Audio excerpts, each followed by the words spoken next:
DC stereophonic sound for the home is recorded on two separate tracks, each one giving special emphasis to certain sections of the orchestra, as heard from those positions. Now, when played back simultaneously on two separate systems, the sounds are blended together to achieve a new dimension in sound impossible to obtain in a monaural recording.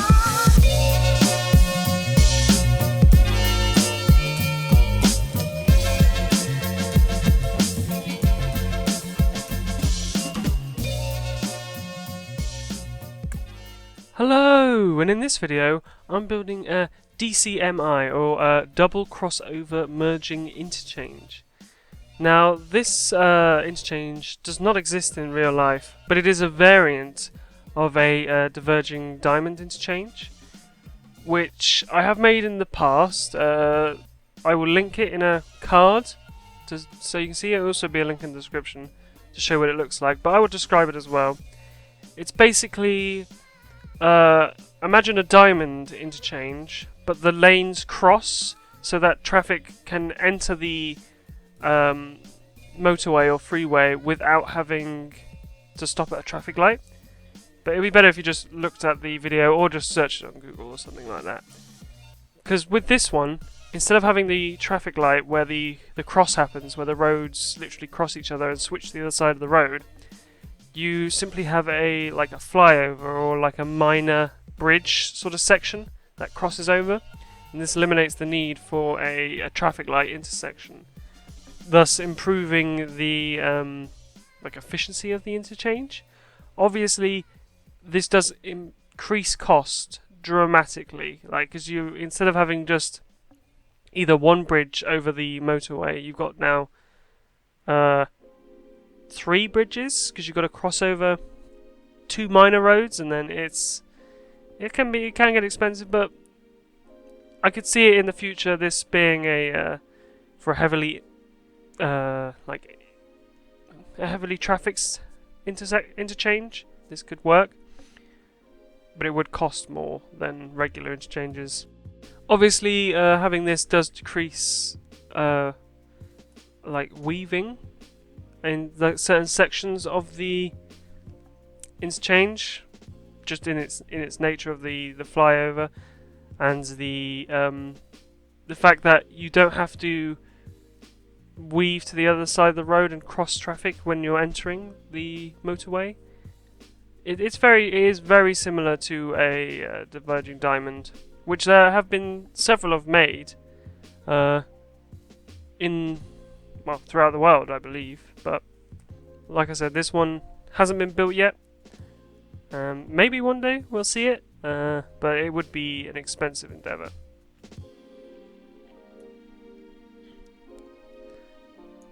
So I'll get into a little bit of what's happening in the video. I'm basically building out the general shape of the interchange, just trying to work out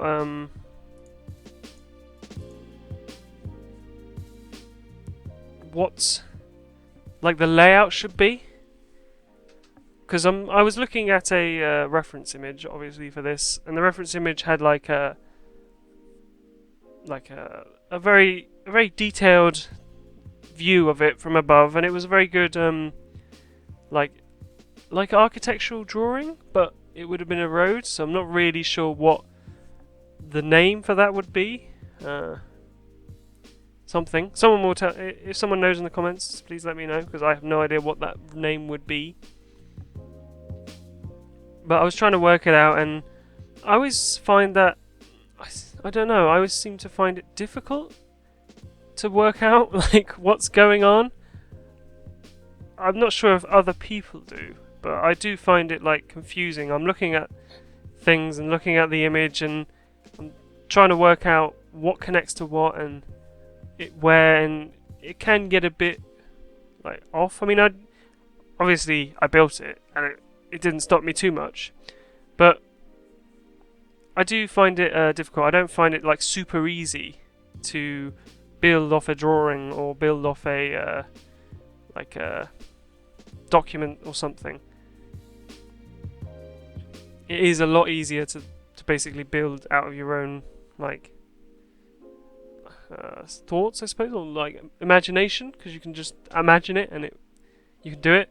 But with this, you have to follow the set path and you have to be right. So I leave a lot of this like build in because it just helps people, I suppose, see what I'm doing.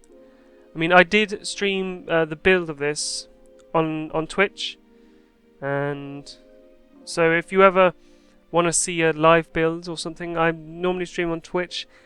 There is never a set schedule, but normally it is after like 2 p.m.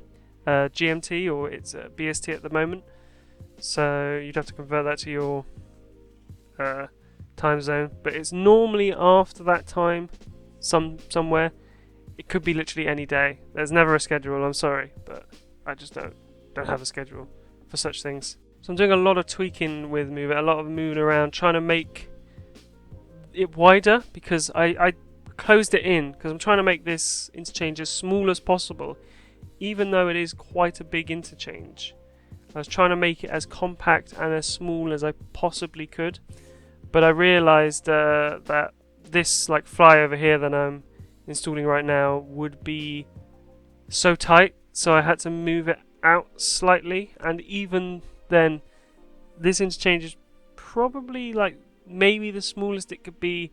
So after I've completed the half of the intersection, I simply use Move It, copy that half, and then spin it around, stick it on the other side, and then we've done the other half basically.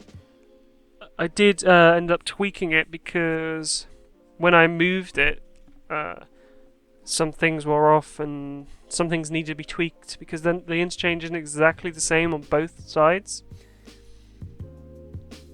But it worked. It worked out in the end, and it. So now we're getting on to the custom bridge build part of this. So what you basically do is instead of making a bridge here, we want to make a custom bridge because we don't want the nasty side bits on the bridge, the big clunky concrete side bits of the bridge. We want to make our own custom ones. So you, instead of making a bridge there, the road that goes underneath, you just move it down and don't put the road above it to a bridge, and you've got a bridge, and it works just as fine as any bridge. The cars do not glitch through it or anything. It's perfectly fine.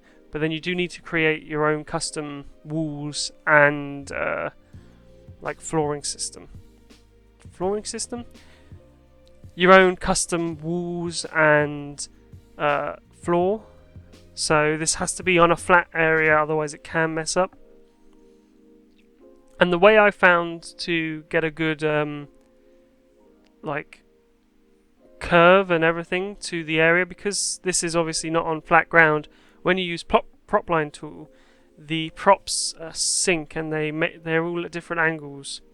So to get a nice flat prop layer, I simply draw where I want it, press Control, and then when you press Control, it brings up the prop line tool like special movement thing, and then you can tweak other things within it. But what I do is move it away. I click on the middle bit when it highlights and move it away, place it in another area where it's flat, and then you can simply use Move It to copy it, or even just move it back in, and Move It will keep it at the same level if you have turned off it's like snap to ground, and it's the furthest left option on the Move It mod. I always have it turned off because I don't really use it. There's a couple of times where I have used it in the past, but I use the like not snapped version many more times than I use the snaps.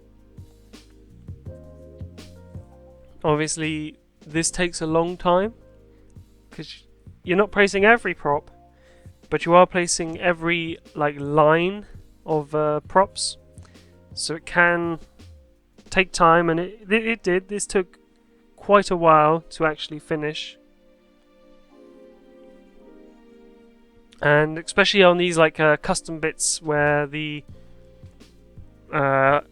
like the custom bridge I built meets the actual bridge, because I used a normal bridge for the flyover, mainly because a custom bridge wasn't really needed, and it was easier. Because otherwise I would have had to have made like 4 custom bridges, and I already had enough of building them.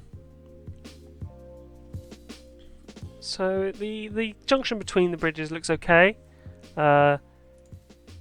It could have been better, but it looked halfway decent. There wasn't nothing too bad about it. And obviously I tended to slope the angles down of the bridges, so it just looked like the custom walls. So it just looked more natural, more of a sort of sloped effect, I suppose.